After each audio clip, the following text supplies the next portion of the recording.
First thing to do is to go to My Learners. Here you'll see the list of the groups, and next to each group Online Test. So we select Online Test and we go to Register Online Tests. We've now made it so that we can have a progress exam and different versions of it for later expansion.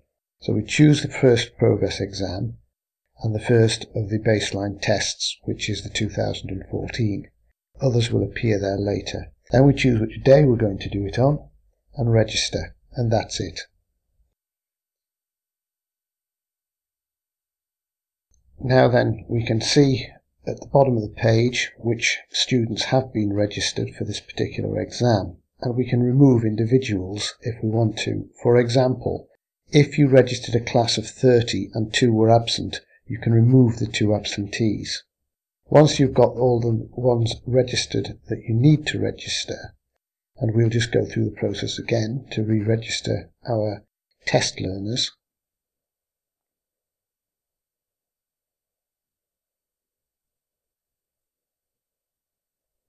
And we're sure these are all ready, we can click on Start Test. The Start Test button then starts the test for all the students. The next section is how to get the student usernames and passwords and log in. Now we go back to My Groups, and we can see the list with the online test and the pupil ID letter. So click on Pupil ID letter, and this provides a letter with the username and passwords for each of the students. It also provides information that might be useful within the course. There's an acceptable use policy for using the site, being a responsible citizen, and some general advice on participation in community groups. You may not want to print all of these letters, so there's a summary of usernames and passwords in the file linked to the foot of the page. So if we open this, we can copy the username and password list and paste it, for example, into a text editor. This means we can give out to each of the learners their learner ID and password so that they can log in to take the test.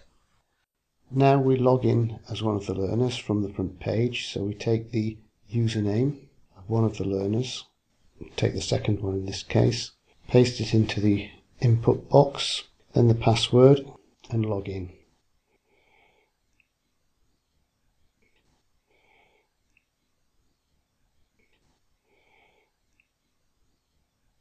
The first thing they'll see is the terms and conditions which they have to accept to use the site.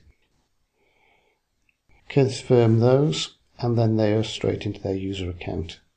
Go to Online Test and see that it's set and click Start.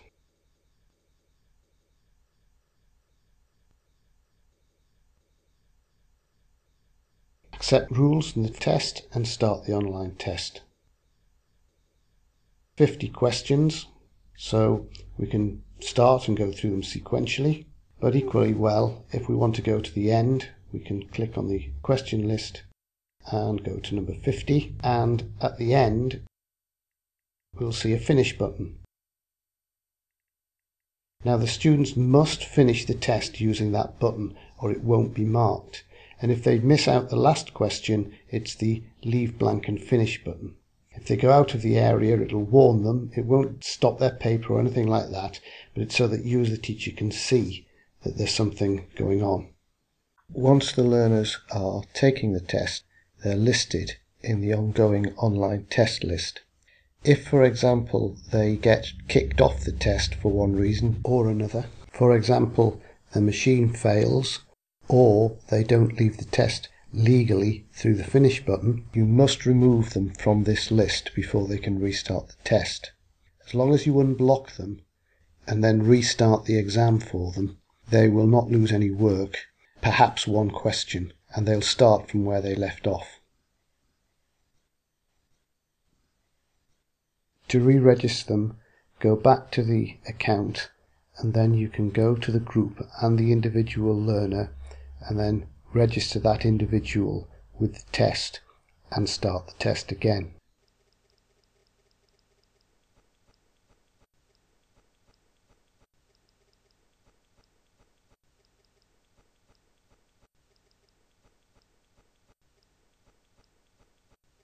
Finally, we're building some statistics and displaying them from the front page if you click More next to the overall statistical summary.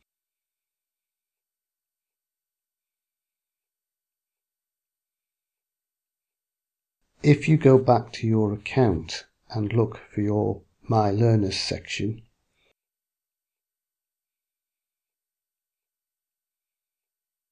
and go to the online test, in the tab Past Tests there will be more statistics and a list of the student scores for your particular learners. This is a work in progress, so expect more before too